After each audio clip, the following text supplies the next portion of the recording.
Ladies and gentlemen, tonight's performance will include mirth without mischief and merry masquerades as we discuss the ongoing season of Christmas, which is just beginning, as is this episode of Created Things.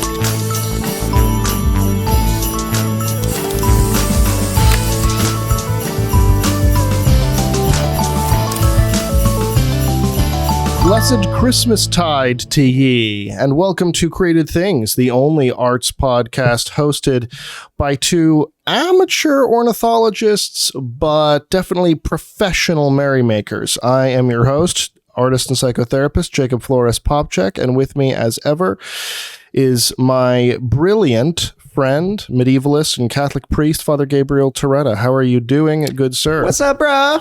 Doing good.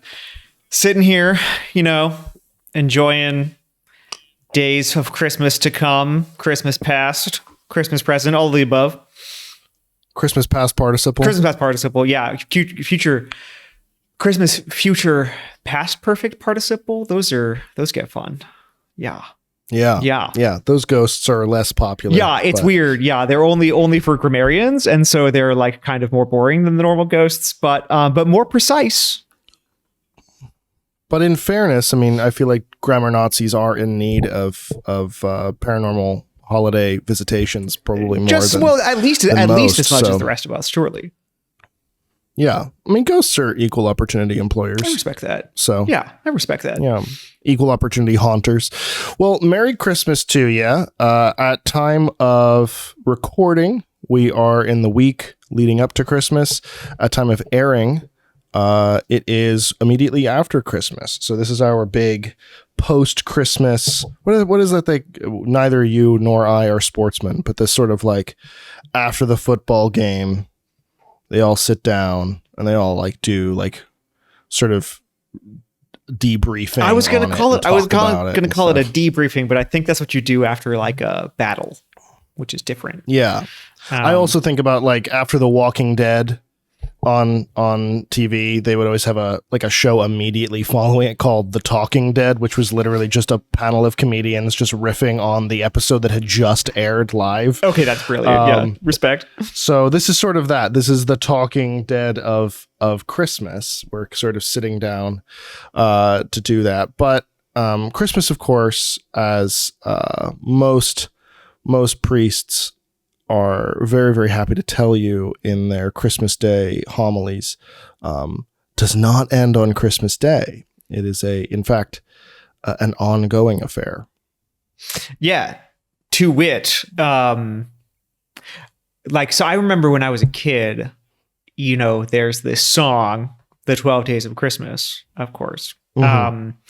And to my mind, Christmas began the day after Thanksgiving, and then it ended in the fullness of December 25th. And then on December 26th, you packed up the Christmas decorations, and then you that was that. You wait till Black Friday of next year for Christmas to begin again. And I just remember being so genuinely confused by this song. Why are they saying that there are only 12 days of Christmas when there are 25 days of Christmas plus? It just it literally never occurred to me. I mean, this is partly little kid memories because when you're a little kid, everything in your local experience is the universal experience. There's no difference between the two. Sure. But it wasn't until sometime into my being Catholic that I realized that there were 12 days of Christmas that began on Christmas and that then went over to some other date, which seemed kind of unnecessary because we just had 4 weeks of Christmas, arguably 5. Yeah, I'm always surprised by the differences in our kind of cultural experience growing up, right? Because you were not raised Catholic, you came into it later and now have become a monk essentially, right? So you've vastly outpaced me. Whereas I was sort of raised, I was homeschooled, I was raised uber Catholic, and then I've sort of become more nuanced and deconstructed in my adulthood. So we have the kind of the reverse experiences a little. I mean, not quite, but you know what I mean. And I was keenly aware, because everyone was more than happy to tell me that, Advent is really supposed to be this very, Advent, that being the season leading up to Christmas, is supposed to be this sort of dour time of dourness and fasting, and all of us mutually agreeing that to pretend that Jesus definitely isn't born yet, and that it's not a historical reality, and we're all going to pretend that Jesus isn't born yet, so to increase our desire for him. And then on Christmas Day itself, Christmas will start, and it will last then for 12 days, so that the Christmas that you and I know is in fact just the kickoff of a 12-day season. Which, according to tradition, it's leading. It's the season between, of course, Christmas Day, Jesus is born, and then 12 days later when the Magi, the wise men, arrive. So this is sort of the season that the 12 days of Christmas is supposed to describe. And I was sort of, this is not a tradition that my parents kept, but it was something that I was intellectually aware of pretty early on. And that sort of I rebelled against a little bit culturally, because I loved, as will not surprise anyone who listens to this podcast, I loved the whole sort of like gear up hardcore for Christmas. The second Thanksgiving is over, maybe a little bit before, kind of thing. I often joke and still kind of hold true anthropologically anyway, that Thanksgiving is to Advent and Christmas what Mardi Gras is to Lent and Easter. That Thanksgiving is just this sort of, it's the kind of empty feast to kick off the season of preparation before the season of more deep, meaningful feasting.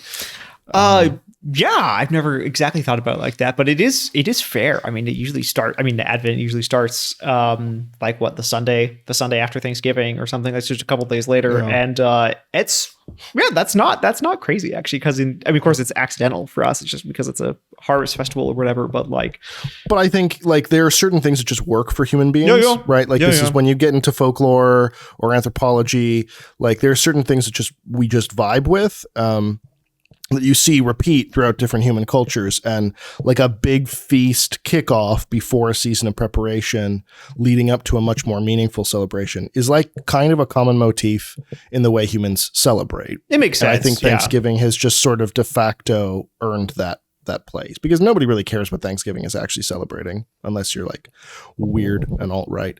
So the majority of people, right, are just doing it because it's like a fun way to eat and watch football on a parade. Yeah, you hang out with your family, and then yeah, and then you ostensibly sort of like fast-ish for a month, and then you have Christmas and you party on.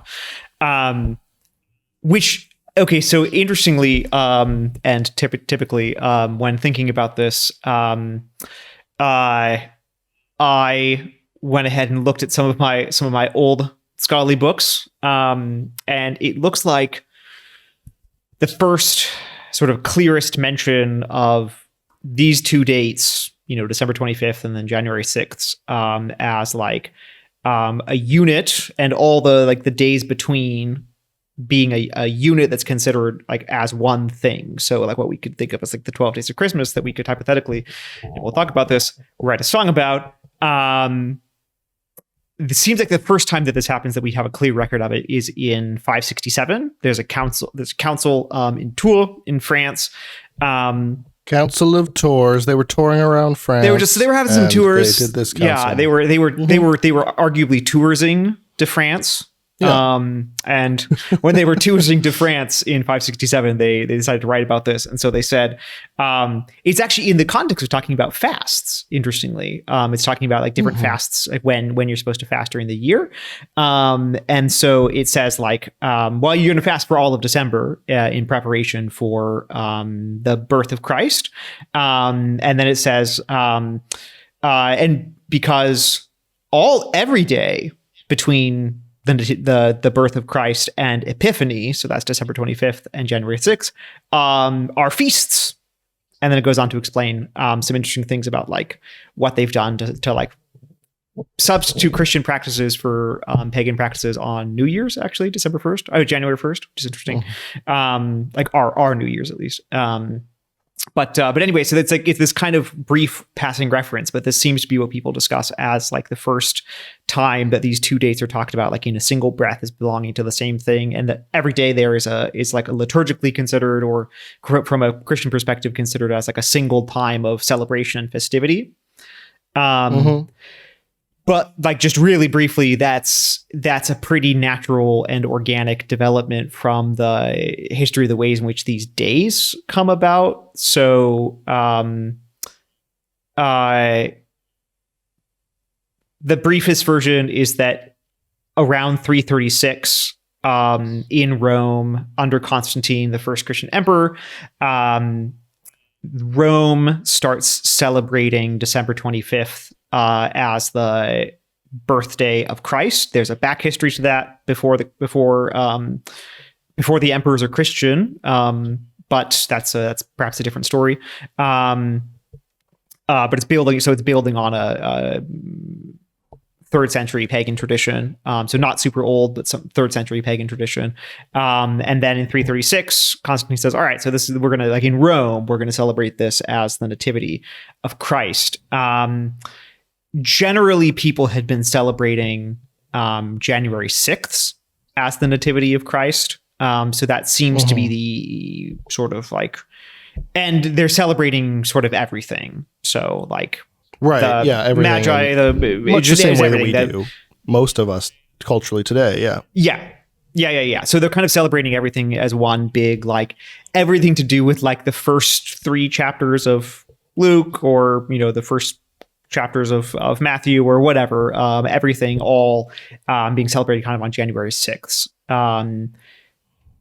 Many of the churches in like the very important eastern parts of the Christian world, so like Cappadocia and what's now Turkey, which is like sort of major center of Christianity at the time,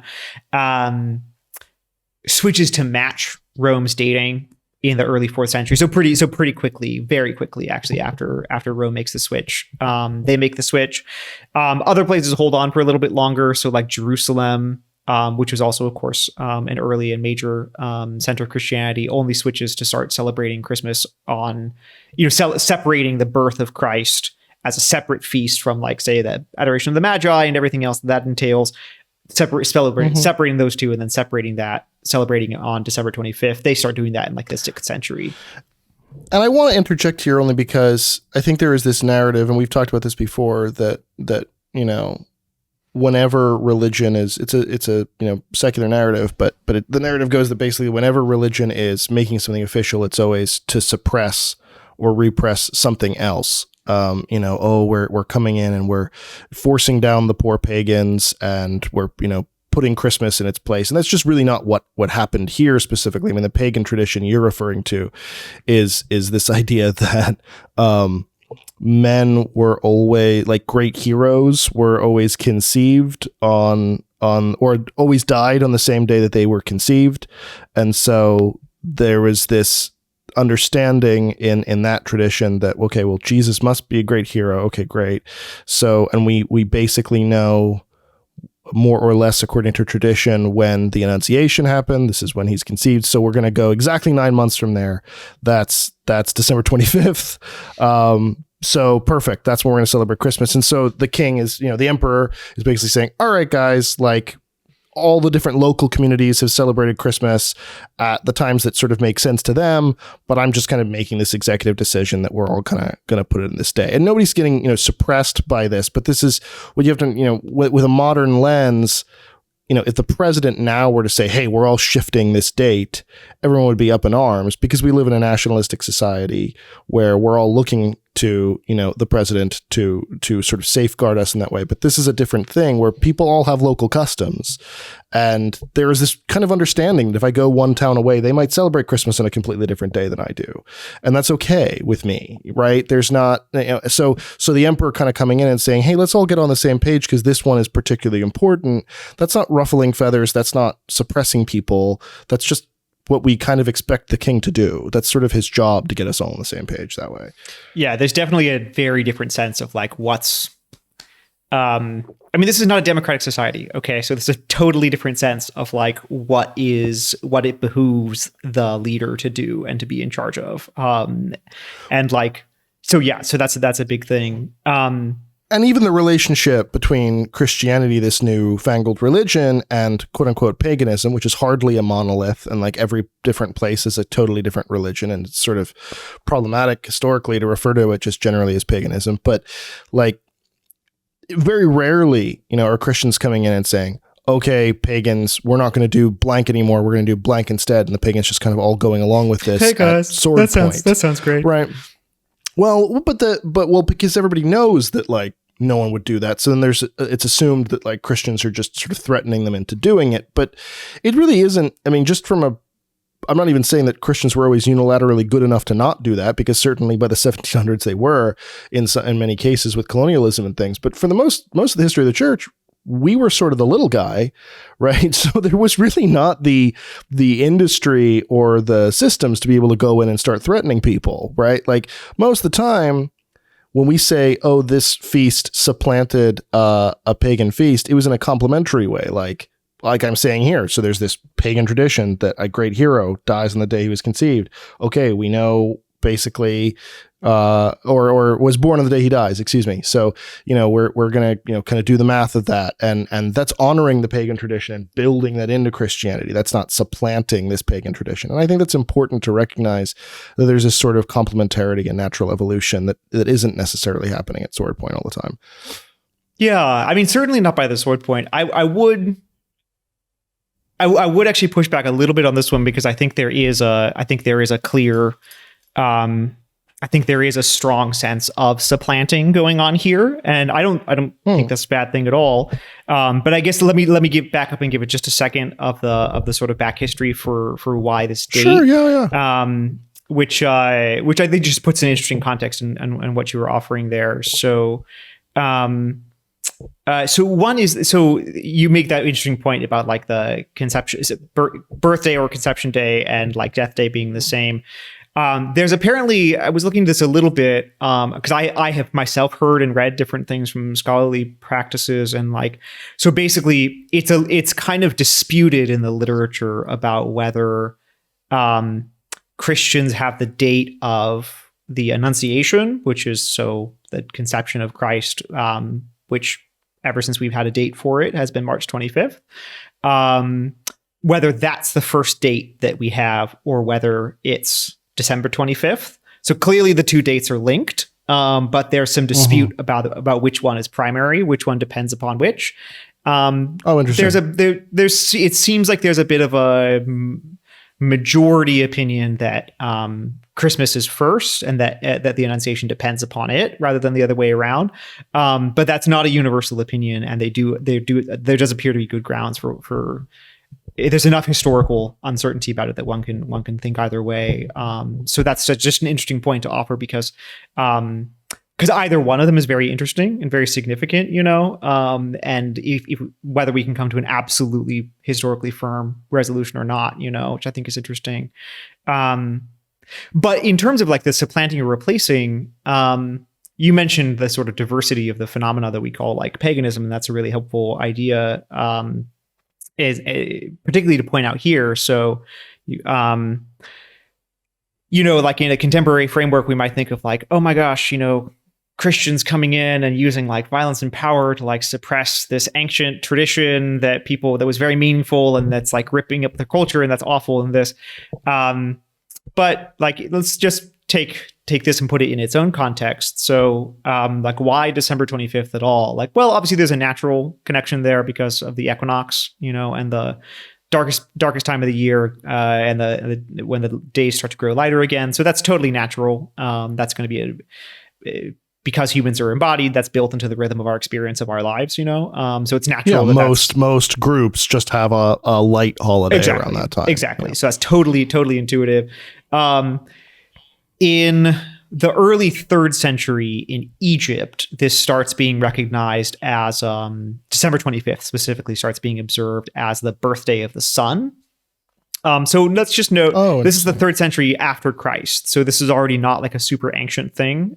This is already newer than Christianity, although older than sort of like legal imperial Christianity. Sure. So beginning of the 3rd century, Egypt establishes the birthday of the sun. Long, complicated, this, that, and the other, but Emperor Aurelius, who rules from, I believe, 270 to 275.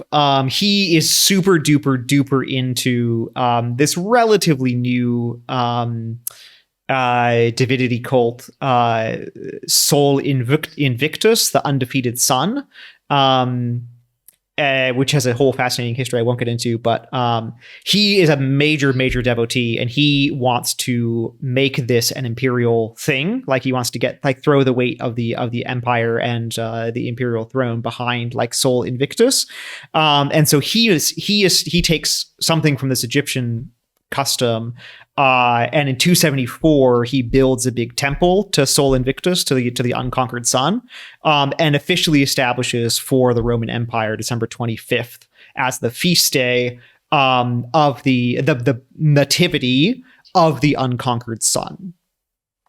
Oh, crazy. Okay. Yeah, so it's not of ancient mint, right? So it starts on like 274 is the first time that this is, it itself is a newfangled tradition. So it's a newfangled tradition building on some older traditions that would have been sort of in the air, but not really Roman yet, because Egyptian religion was very suspect in Rome actually. It's sort of an example of kind of classic exoticism, right? Like, in the same way in the 1800s, like, the British were just like, everything was Chinese, and or we're gonna Hindu, just have or Chinese. Yeah, we're gonna have decoration from all the places we've colonized. Totally. Right? Well, in the same exact way, the Roman emperor is being like, yeah, we just colonized Egypt, and I'm going to sort of reinterpret some of their traditions in my own way, create my own holiday based on that, and decorate with it, because colonizers gonna colonize. There's a really strong connection. Constantine, so he's the first Christian emperor. Constantine's dad was a very, very, very passionate devotee of Sol Invictus, the unconquered sun. So he was a kind of monotheist, a kind of pagan monotheist, Constantine's dad, who was primarily devoted to the unconquered sun. And there's this very complex, much controverted history for Constantine himself, because he was originally a devotee of the unconquered sun himself. And there's a much controverted question about, like, when does he stop being a devotee of the unconquered sun? When does he become a devotee of, like, the unconquered son of God, Jesus Christ? And, like, how does this happen? What does this happen? Whatever. Anyway, that doesn't concern us. How much does he see one being a continuation of the other, et cetera, and so forth? Yeah. So for him, and, like, let's keep in mind that this was like an imperial decision. Constantine was big into this stuff. So he establishes December 25th as the birthday of the unconquered, now we're using an English pun, Son of God, Jesus Christ. Mm-hmm. So it's not exactly that it's a sort of a repression. I mean, this is not like an Avatar situation here, but it's a continuation of different religious waves. Sort of morphing one thing into another, and then it takes this really definitive form in basically 336, with this being the date for Christians celebrating the Son of God. So in fact, it's actually like a surprisingly enculturated, like surprisingly like attentive to local signification of times and dates. So rather than being like super organic, yeah. Mm-hmm. Yeah. So I would say, rather than this being like this reprehensible sort of top-down act of violence, it's actually this. It is something that would have only emerged from imperial Roman culture becoming Christian, in the specific context of imperial Roman culture having having become heavily influenced by the cult of the unconquered sun, et cetera, et cetera, et cetera. And it keeps winding back. So yes, this is very strongly connected with the especially 3rd century non-Christian Roman traditions of worship, and like imperial cult and these kinds of things, which gets a sort of definitive and actually like supernatural transformation in like establishing that this is the beginning of like, this is when we celebrate the birth of Christ, which again, we need to recognize is being celebrated. People are celebrating already the birth being of Christ. celebrated It's not like as on January 6th. Yeah, right. Exactly. So right. It's not being invented from whole cloth. It's just we're all kind of deciding to pull our shit together and do this all on one day.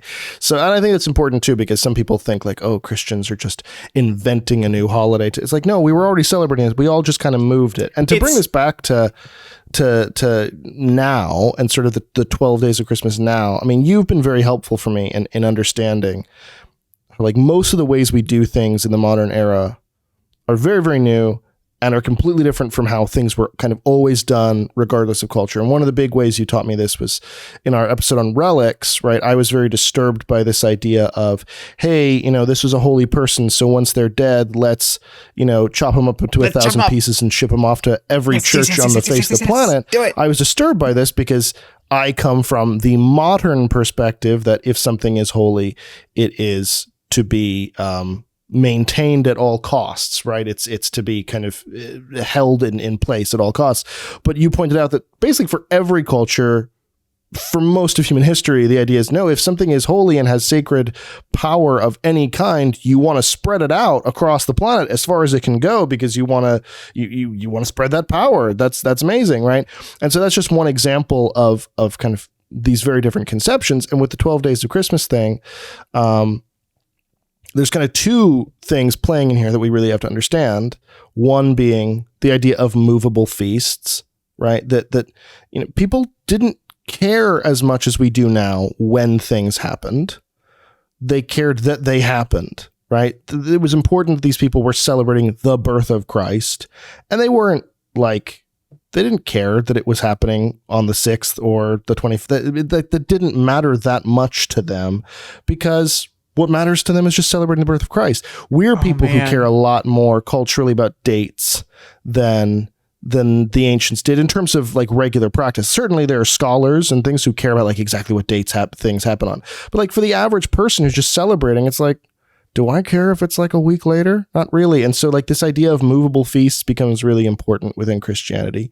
And then the other thing, to go back to what you were saying before, and I'm sort of looping us back to the kind of modern celebration of this, but the other thing that I think is really important per your experience as a child is like the modern way of experiencing celebration is through countdown, right? Like this sort of Casey Kasem, like counting down today's top hits, right? And that's how we celebrate everything. It's like we count down to stuff. But for most of history, right, these holidays, we didn't have weekends, right? So we had holidays. We had big seasonal holidays that were several a month.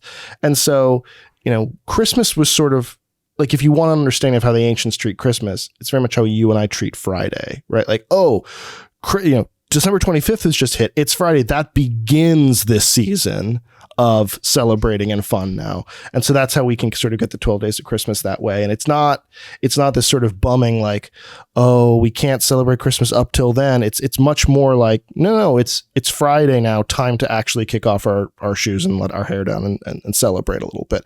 I just think it's important to put ourselves in that mindset of how everybody celebrated everything before 5 minutes ago. Yeah. I do think that's really helpful. I hadn't made the connection with the like, yeah, bro, there's no weekends. Like this is when things start. And but I think it's a really helpful point. And what I just had to laugh because like, I've been so immersed in this stuff for a while, you know, like how Christians celebrated these feast days in like much earlier times that like, until you made that point, like, it just hadn't even occurred to me. It said like, well, when was Christ born? Obviously December 25th to January 6th. It's like, bro, babies aren't born in 12 days. But like, bro, he was born December 25th to January 6th. Like, Can you imagine if a what do you want cult from rose me? up around that though? Like Mary just had like an excruciatingly long Mary's 12-day labor. 12-day parturition. Yes, Yeah, that would, God, that would be that's the worst thing I've ever that would, imagined. yeah, that's like basically the worst thing ever. Yeah, no, but that's hilarious because no, it's totally true. Just like, all right, no, I mean, obviously, Christ is born on. We celebrate the birth of Christ on January 6th. Obviously, we celebrate the birth of Christ on December 25th. Obviously, we celebrate it from December 25th to January 6th. What's your point? Yeah. Which I think you're right is like a really good example of like the difference between historical mindsets because like. This is not considered ahistorically or unhistorically. Like it's not that the it's the historical birth doesn't matter. It's- It's like that is when is it? Well, it's December 25th to January 6th. Absolutely. Well, because most people don't know when they're born.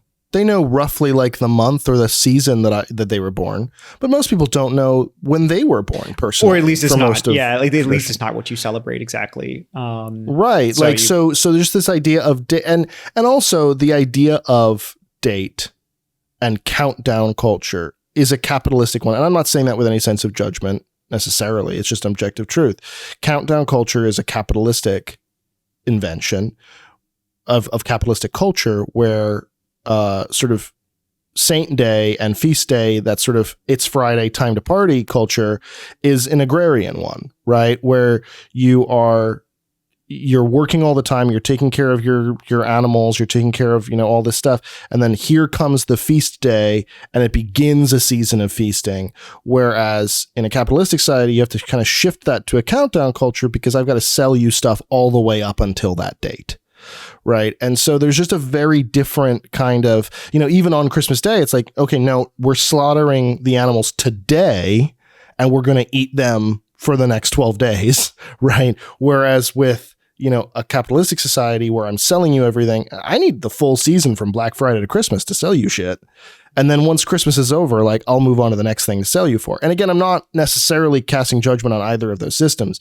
I think it's really important to kind of put ourselves in that differentiated mindset when we're talking about how something like the 12 days of Christmas builds up. But I never would have thought of Friday, gotta get down with Friday as an agrarian anthem, but I'm glad to know that it is. Yeah, I mean, look, it's a repeated point that we come back to that Rebecca Black really was the sage of our time. Yeah.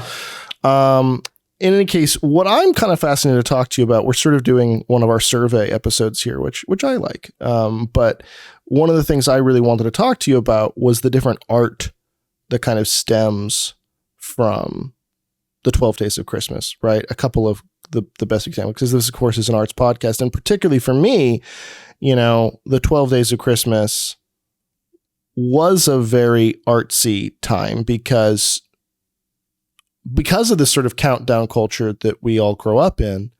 The season leading up to Christmas Day is extremely busy, fun. I always love it, right? But extremely busy. Whereas, depending on when Christmas falls, most people get a couple of days off in between Christmas and New Year.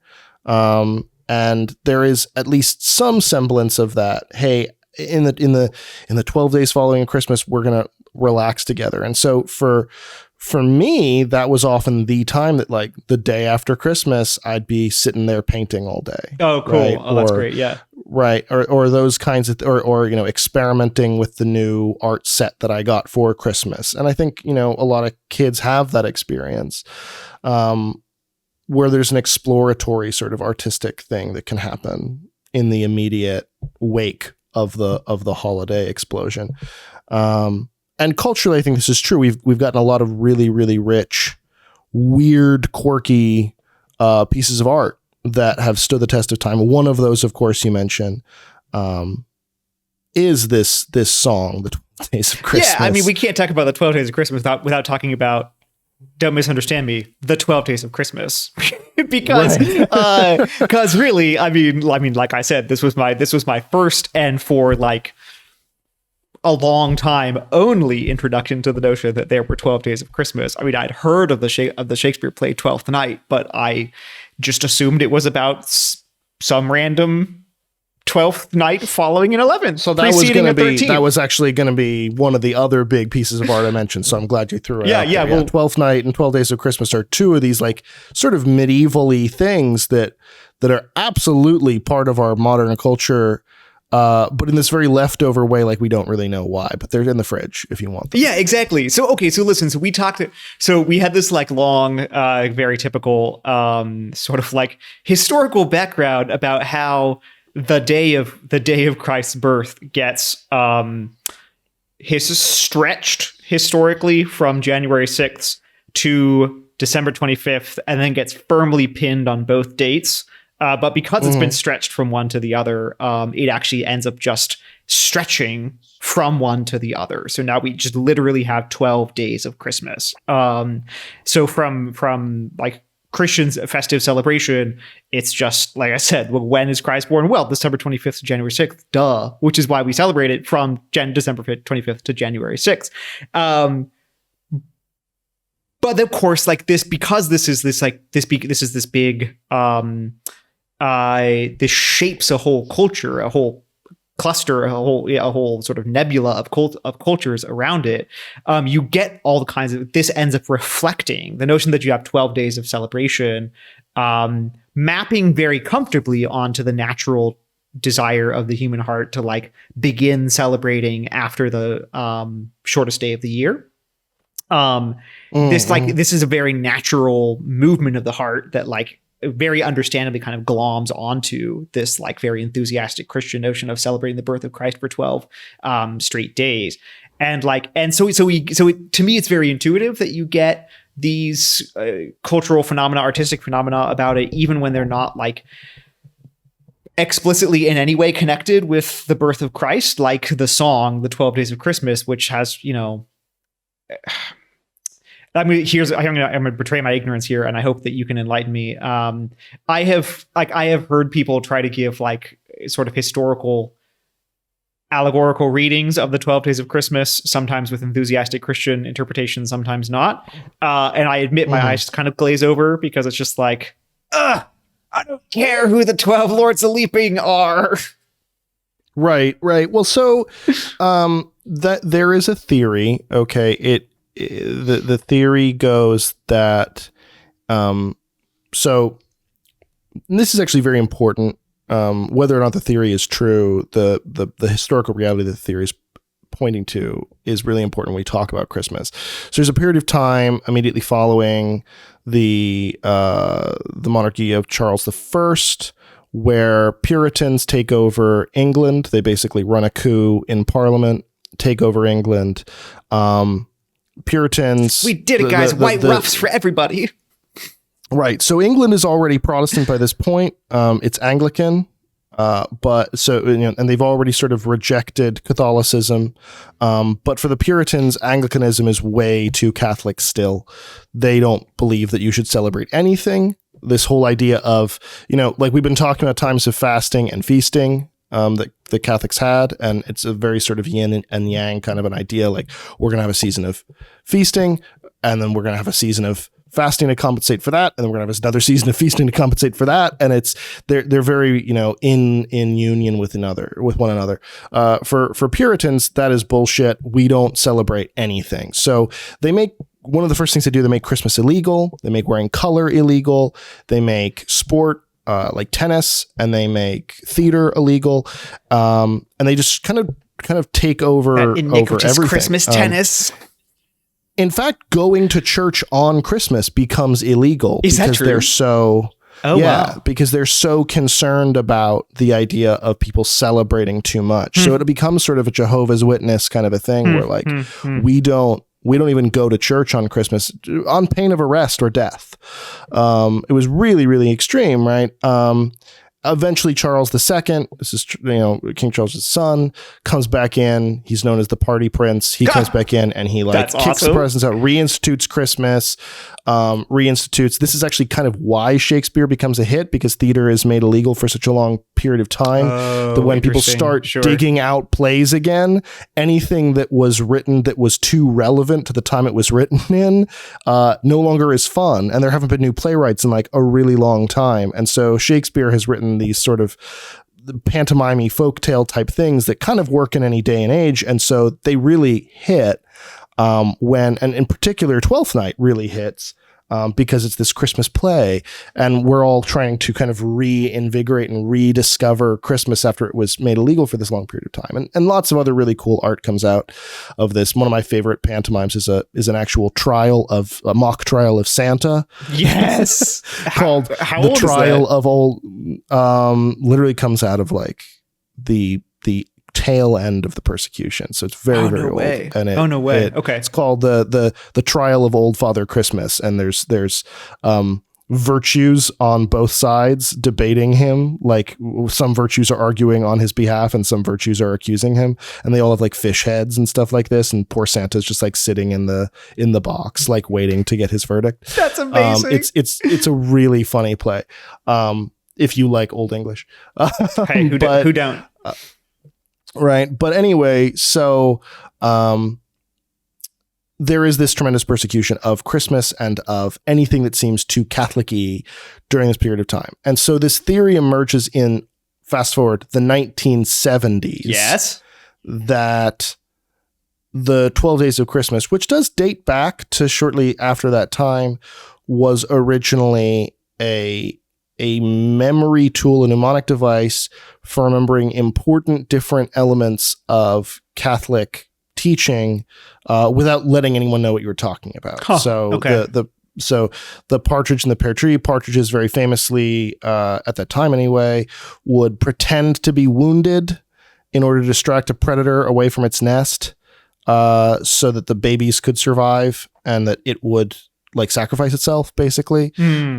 So partridges become sort of one of the many different medieval allusions to Christ. And this is something you and I have talked about a lot, that kind of from the Christian perspective, pre-modern era, if God is the artist of the universe, then literally everything must symbolize him in some way.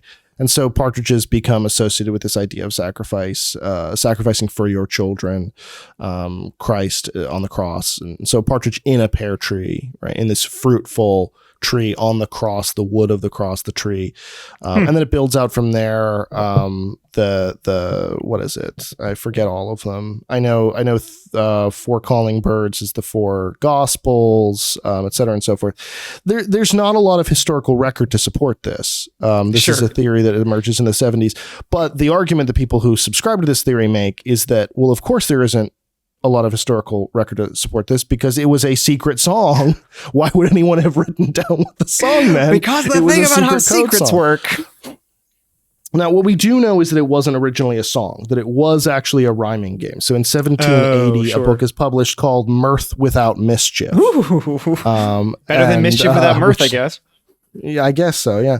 Can you imagine just like joyless mischief? I'm playing this prank, but I'm not happy about it. Yeah, this is you're going to be miserable doing this. Everyone's going to be miserable when you do it. Have fun. Here's a whole book of them. But yeah, 1780 is the first time this is actually printed in England, and it's which is a good amount of time after the persecution, right? So it's obviously existed in public culture for a long period of time, and it's finally just written down, and it basically is almost the same thing, which is weird because a lot of nursery rhymes dating back that long have been changed a lot. Sure. In the modern era, this is basically the same going all the way back to 1780. The only big difference is that a few of the animals are reversed in order, and then calling birds is actually collie birds, which I don't know what the hell a collie bird is. It's like a cauliflower, but it's a collie bird. Sure. Yeah, disgusting and only good when covered in cheese. Yeah, and if you boil it, it makes the whole house smell like poo. Yeah. Mm-hmm. Yeah, exactly. And it's pretty clear that in the origins of the quote unquote song, it's not a song at all. It is a clapping rhyming game. So like one of the adults says, "On the first day of Christmas, my true love gave to me." And then all the kids say back, "A partridge in a pear tree." And then you're awarded points based on which ones you remember. I like points. And kind of everyone stands in a circle and bounces back and forth. So, but again, whether it has anything to do with sort of a weird Christian subliminal codex, it's an example of this kind of thing that you're talking about, that having 12 days off generates really fun artistic, weird, quirky things because you're just occupying your time. You're having plays, you're having songs, you're having pantomimes. And so, yeah, we're all going to stand in a circle. We're going to play this nonsense rhyming game. And maybe it ends up having something to do with Christianity. Iona and Peter Opie in the Oxford Dictionary of Nursery Rhymes posed a couple of alternative theories. Oh, yeah? That it has more to do with the different seasons, like the different months of the year leading up to Christmas. Oh, huh. And the that's different cool. kind of like weather patterns and livestock things. So it's sort of like a farmer's almanac leading up to Christmas on the first day of Christmas, partridge, and then you kind of go through. But they basically said there's no way to know. Like that's the other big theory, but there's kind of no way to know. And either way, what it represents is this period of time for creative pursuit between Christmas and Epiphany that I think from an arts and culture podcast standpoint is like very, very important, you know, like rhyming games and songs and plays and all the kinds of things that giving yourself a few days off to really celebrate and get creative can create. I think, yeah, it's just really inspiring to me on that level. Yeah. And that exactly. That it emerges from this, I mean, I think it's just such a great example because, again, like does the 12 Days of Christmas as a rhyming game, song have anything to do with like the span of time from December 25th to January 6th, which has its own like very specific historical, liturgical, like celebratory context? Like, well, yes and no, you know, I mean, yes and no. Like it just turns out that when you create a space of time that has like natural signification, so the lengthening of the days and stuff, that is like then profoundly transformed by a supernatural signification of this deep religious significance of the birth of the Savior and then the coming of the Magi, and everything that happens in between, that people just can't leave that alone. You know, like you just can't leave that alone. Like you have to make songs for it. You have to make games for it. You have to make festivities and celebrations and various things that you do, you know. You just have to. And so the fact that this thing, the 12 Days of Christmas, emerges from this is like, yes, this is just what the human heart has to do. Like we have these 12 days of celebration and feasting, and we just have to make something of it. It can't just be kind of like 12 days of like, whatever, pounding down beers, or like 12 days of just working like nothing had happened. It has to be marked out somehow. Yeah. And these ways, which is ultimately why the Puritan occupation doesn't survive, because people just don't stand for it. It just has to be marked. Yeah, it has to be marked somehow, you know. And I think that's amazing. Where like I think we can too easily draw, in general, you know, it's a little bit too easy to draw a line between like, oh, what's a secular tradition, what's a sacred tradition, because like 12 Days of Christmas is a great example of like, is it it's a secular tradition? Sure. Is it a sacred tradition? Sure. Yeah. Well, but what I love is that is actually what the real like celebration of the 12 Days of Christmas is kind of about, right? And hear me out on this, but the whole idea. So for those, I mean, you obviously know this, but for those who don't know, the idea of like three kings coming to visit Christ is like a much, much later add-on to Christmas celebrations, right? The scriptures themselves refer to these guys as magi or wise men, right? And this is very clearly number undetermined. Number undetermined. Yeah. Thank you for that clarification. This is clearly referring to pagan magicians of some kind, and most historians agree that this is probably referring to Zoroastrian priests, or astrologers, at the very least. Right. Yeah. Right, and so there is this idea of pagan, richly nature connected sages of some kind responding to the disruption of nature that has just occurred by the creator of the universe taking on flesh, by the creator of all that is material taking on material, right? And so, the 12 days of Christmas theologically is literally, we start off with the birth of Christ, the incarnation, God taking on flesh, and then we see paganism, nature, and those who are connected to it then rolling over and responding to that. And so the 25th is the incarnation, God entering into nature, and then the 5th or 6th is nature then turning in and responding to that disruption in a complementary way. And so all these traditions then that arise out of the 12 days of Christmas, I don't think it is incidental or accidental that they all have that semblance to them, that there is something inherently at least a little religious about something like the nonsense song of 12 Days of Christmas, but then there's also just delightfully kind of pagan, nature-y, culturally nonsense that's applied to it too, and that's no less significant. In fact, that is kind of a microcosm of what these 12 days are about, or even the Shakespeare play Twelfth Night, where there are definitely some, really beautiful, mysterious, meaningful things in there, and then there's also just like running around and being silly and getting drunk and playing pranks on your Puritan friend, right? Like, there's just so much in there, and that split of, well, what's a secular tradition, what's a religious tradition, is another one of those things. It's a super modern way of viewing the world. Right. Yeah, sure. Yeah, definitely. But I think, it's not just, people before now see religion and secular as being just kind of one muddled up thing. It's more than that. It's that Christmas itself, those 12 days, are the celebration of the sacred and the material, the sacred and the profane coming together in this beautiful symphony.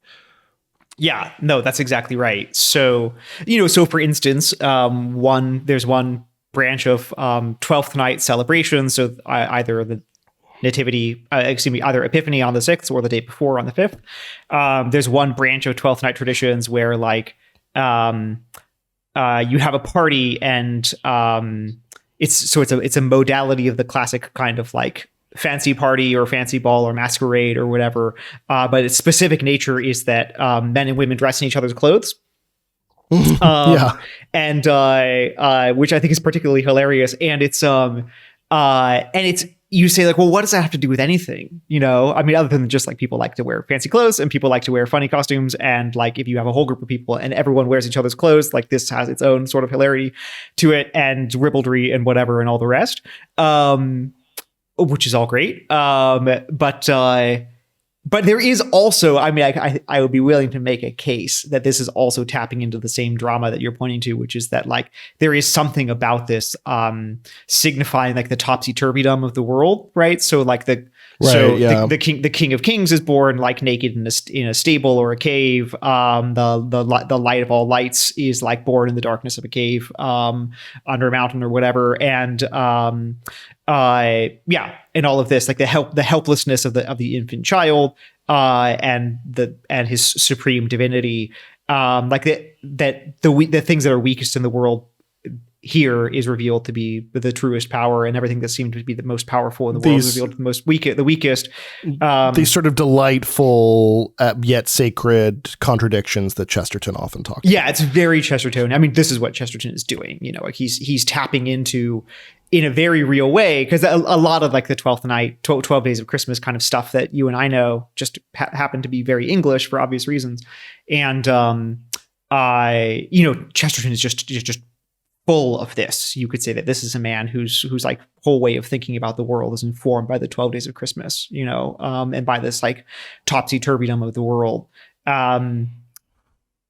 Which you do see. Like England is just packed to brimming, with in addition to 12 Lords of Leaping, also topsy-turvy sort of like amok carnival type celebrations from December 25th until January 6th. Sometimes on various days, sometimes just on the beginning and the ending days, whatever, but usually involving like fancy dress, things being sort of the opposite of the way that they should be, and like lots of eating and drinking for obvious reasons. And going and creating art. Even just the idea of these big these big masquerades, right? Like I remember reading about the big masquerades that would happen on the Feast of the Epiphany on the 6th or on the eve of it on the 5th. And like sometimes it was this, you know, we're going to wear each other's clothes kind of thing. But sometimes it was these really elaborate like masquerade balls. Like I remember reading about, I forget where, I couldn't find the source for this episode, but I remember reading a specific account of like people going in very elaborate masquerade costumes of different things in the nativity story. So like this woman was mackerel. like a very glamorous Star of Bethlehem, and like somebody was like a donkey, and it was sort of like a Met Gala approach to the nativity, which is I just love. And like guys, like, everybody listening to this podcast, you have to make a Met Gala live version of the nativity. Do it. I insist you do it. But this is the thing, like this is the kind of artistic challenge, right? Whether you're that little kid who got a paint set on Christmas and is going to spend the whole day after painting a color by number picture, or whether you're having a big party on the 6th because you couldn't get your friends together before Christmas because everyone was just too busy, and you're going to do your friends giving equivalent, but at Christmas then. You know, upscale it. Do a big masquerade party. Everyone's going to come in some crazy outfit or wear a silly hat, or go as hard as to do like a Halloween costume party, but with Christmassy nativity stuff, or write your own little play, or paint your own picture, or because I do think that at the heart, like when we talk about the true meaning of Christmas, what's the true meaning of Christmas? There's a compelling argument to be made here that the true meaning of Christmas is about the sacred and the material radically smashing in a particle collider and creating amazing shit. And you can be a part of that. That's what this season is all about. So with that spirit, we wish you a very merry remaining 12 days of your Christmas. Go forth and create cool things. This has been Created Things, a production of Art, Soul, and Mind, hosted by Jacob Flores Popchek and Father Gabriel Toretta, produced by Kyle Meineke and Jessica Flores Popchek. Theme song by Federico Carranza. For more on this podcast and the artists featured, follow us on Instagram at Created Things Podcast, and subscribe on YouTube, Spotify, and wherever fine podcasts are streamed.